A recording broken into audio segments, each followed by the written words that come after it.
O sertão nordestino é uma terra de contrastes. Em meio às suas paisagens áridas e solitárias, esconde-se uma história pouco conhecida, marcada pela dor e o abandono. Durante as secas de 1932, quando a chuva se recusava a cair, uma decisão cruel foi tomada. Homens, mulheres e crianças foram afastados de suas terras e levados a campos de concentração, criados numa tentativa desesperada do governo em conter a fome. Mas o que deveria ser um refúgio, rapidamente se tornou um pesadelo. Esses campos, planejados para se tornarem um refúgio das pessoas para que elas não fossem até as cidades, rapidamente se tornou um local de um sofrimento indescritível.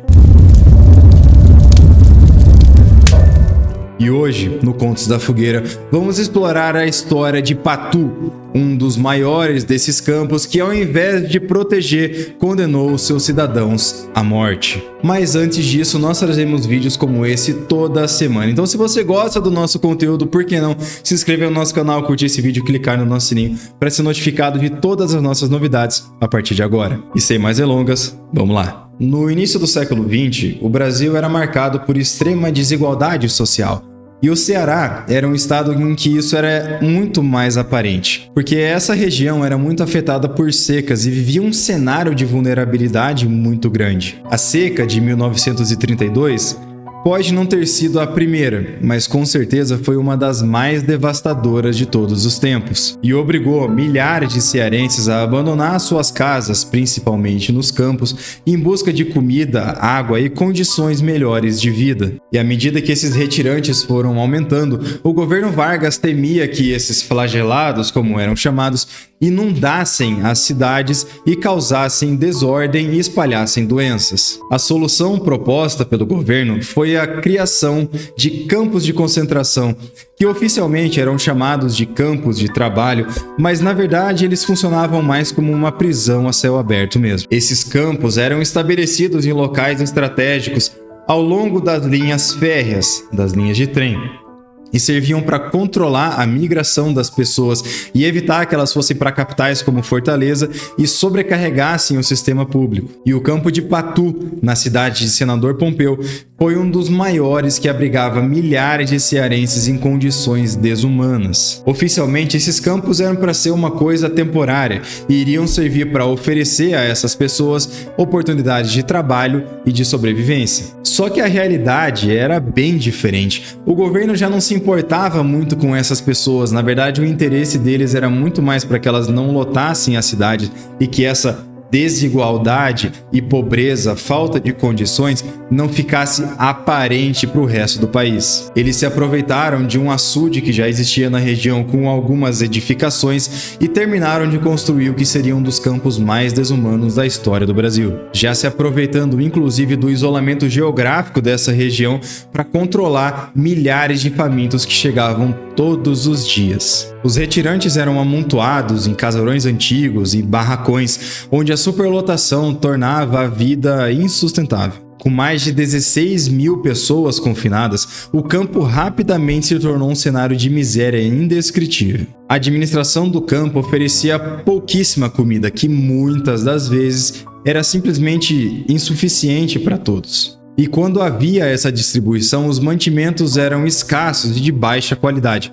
O pão era racionado e a água, muitas das vezes contaminada, era insuficiente para todos. E doenças como tifo, varíola e disenteria rapidamente se espalharam, agravadas pela falta de saneamento básico e pela proximidade forçada entre os conviventes. Os sobreviventes desse horror contam como os mortos eram simplesmente enterrados em covas muito rasas, enquanto os sobreviventes eram forçados a assistir impotentes. As crianças, inclusive, eram as mais vulneráveis e morriam aos montes, e eram levadas até os cemitérios em telhas de barro, como se fossem pequenas urnas. Apesar das promessas de trabalho, as oportunidades eram quase inexistentes. A maioria dos homens passava o dia inteiro em tarefas exaustivas a céu aberto, muitas vezes sem fundamento, sabe? Só para manter uma aparência de que tinha alguma coisa acontecendo, alguma coisa produtiva.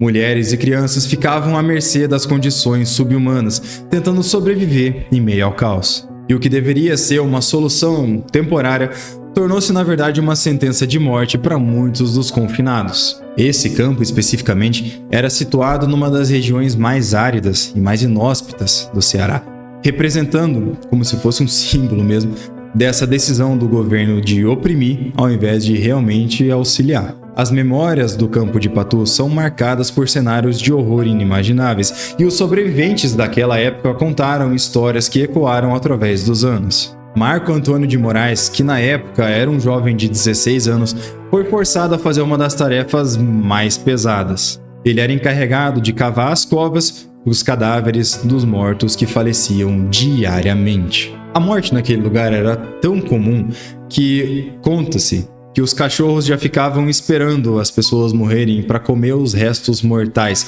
E como se isso já não fosse bizarro o suficiente, muitas das vezes os cadáveres não eram enterrados completamente, então ficava alguma parte do corpo ainda para fora da terra, até porque as pessoas não tinham energia o suficiente para fazer uma cova muito funda. E a escassez de alimentos e a falta de saneamento básico mesmo transformaram o campo num lugar de sofrimento e dor. As mães ficavam impotentes, vendo seus filhos definharem de pouco a pouco, enquanto tinham alguma esperança de assistência que não chegava nunca. E esses corpos eram enterrados às pressas, como eu disse. Também essa questão de retirar as telhas das casas para enterrar as crianças.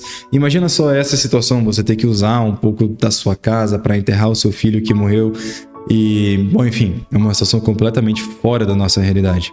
E essas histórias de terror foram contadas de pai para filho, mas de pessoas daquela região. Hoje a gente não ouve falar muito dessas histórias, mas o que sobreviveu vieram de relatos de pessoas que foram contando ao longo das suas famílias, as gerações das suas famílias. Essa tragédia, inclusive, é uma das maiores do Brasil, mas só que, ironicamente, ela foi completamente apagada dos livros de história. E essa política de silêncio não foi nada acidental.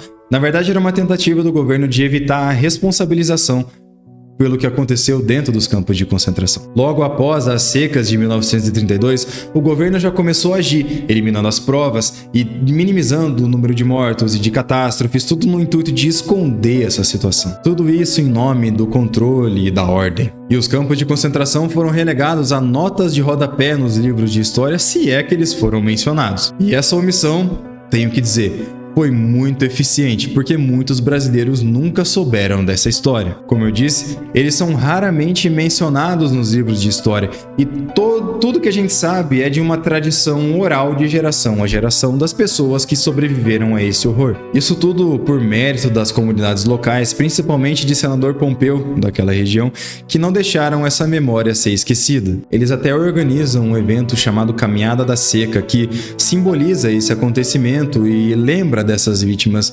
É um feriado realmente daqueles para você não esquecer de uma coisa terrível que aconteceu em respeito às vítimas dessa crueldade. E desde 1982, a Caminhada da Seca em Senador Pompeu reúne milhares de pessoas em busca de um único fim: um ato de resistência e memória às vítimas dos campos de concentração. Inclusive, essa procissão se tornou um importante evento anual naquela região. Durante essa caminhada, os fiéis fazem o mesmo trajeto que os retirantes fizeram para tentar chegar nas cidades, mas acabaram chegando no campo de Patu.